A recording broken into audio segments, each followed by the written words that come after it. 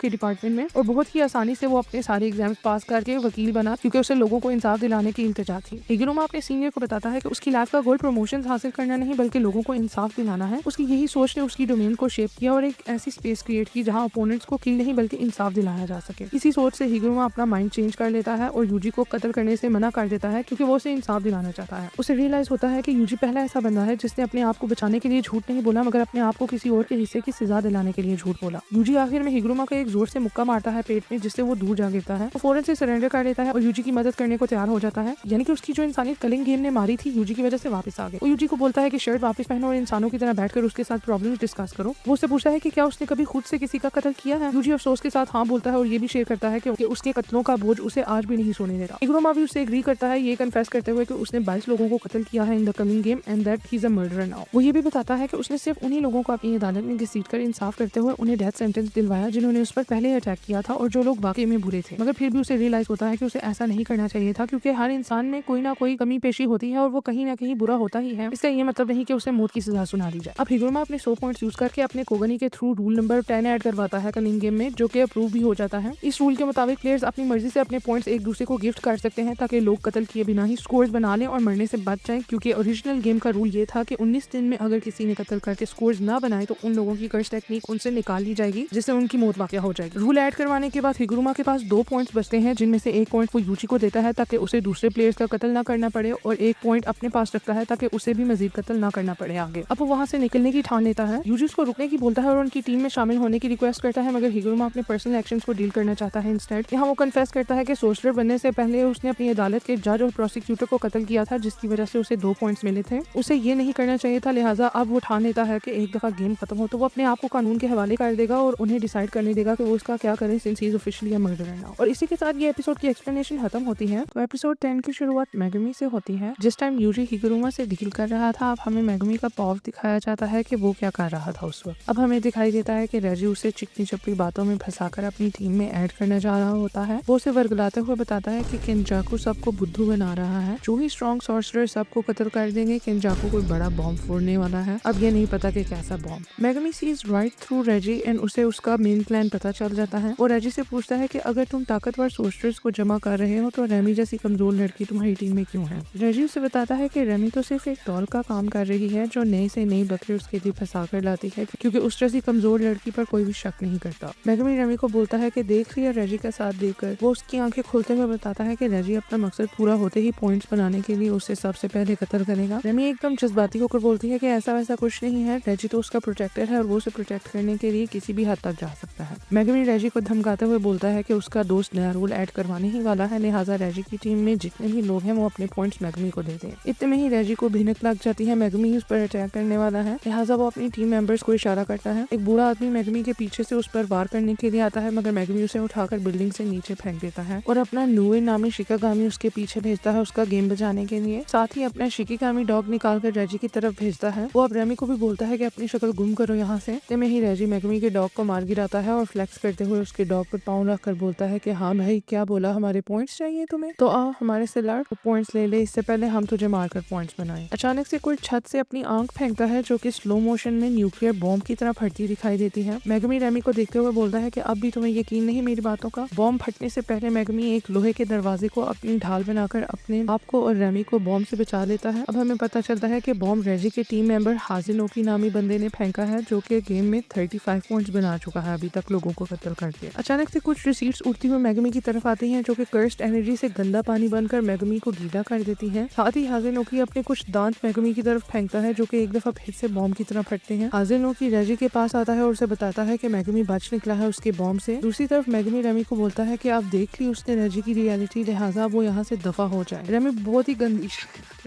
गंदी शक्ल बनाकर रोना शुरू हो जाती है। गाइस, मेरी हंसी निकल गई है इस बात पे। वो अपनी चोटी के एंड को सुई बनाकर मेगुमी की कमर में चुभोती है और उसे बोलती है कि वो इस बात को माने कि रेजी उसे प्रोटेक्ट करेगा, कि रेजी उसे लाइक करता है। सब लड़कियों को ऐसा क्यों लगता है यार। मेगुमी में एक पल के लिए ज़ेनिन क्लैन के एल्डर्स की रूह आ जाती है। वो रेमी की बहुत ही बुरी बेइज्जती करता है, बहुत ही गंदे शब्द इस्तेमाल करता है उसके लिए, जिन्हें सुनकर रेमी और भी ज्यादा रोना शुरू कर जाती है। अब जिस बूढ़े ने मेगुमी पर पीछे से अटैक किया था वो वापस आता है मेगुमी से लड़ने के लिए। इतने में ही एक कोगनी हाजिर होता है सबको ये बताने के लिए कि किसी ने नया रूल ऐड किया है, जिसके अनुसार अब सब लोग अपने पॉइंट्स एक दूसरे को ट्रांसफर कर सकते हैं। मेगुमी को ये सुनकर तसल्ली मिलती है और वो अपना कर्स ब्लेड निकालकर बुड्ढे पर हमला बोल देता है। उसके पावरफुल वाले शिकेगामी तो घायल हो चुके थे, इसलिए इस दफा वो अपने फ्रॉग और हाथी को समन करता है और उनका सहारा लेते हुए लड़ता है। इन दी एंड वो खिड़की से बाहर फेंकता है बुड्ढे को और खुद भी उसके साथ पीछे चला जाता है।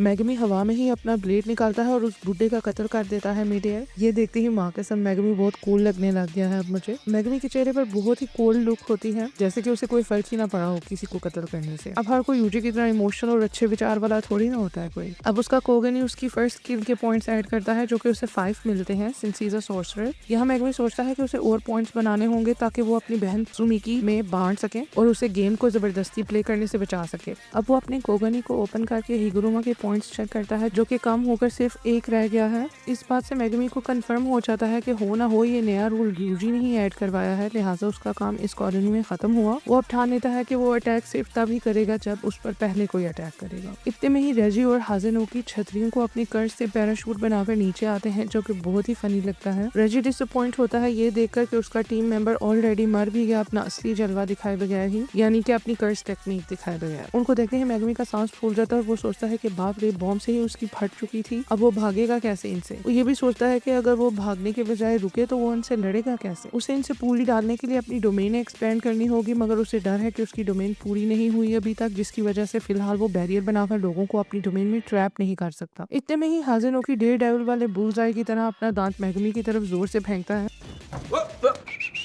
Wait, wait, wait, wait, wait, wait, wait, wait, wait, wait. What the hell? Get up.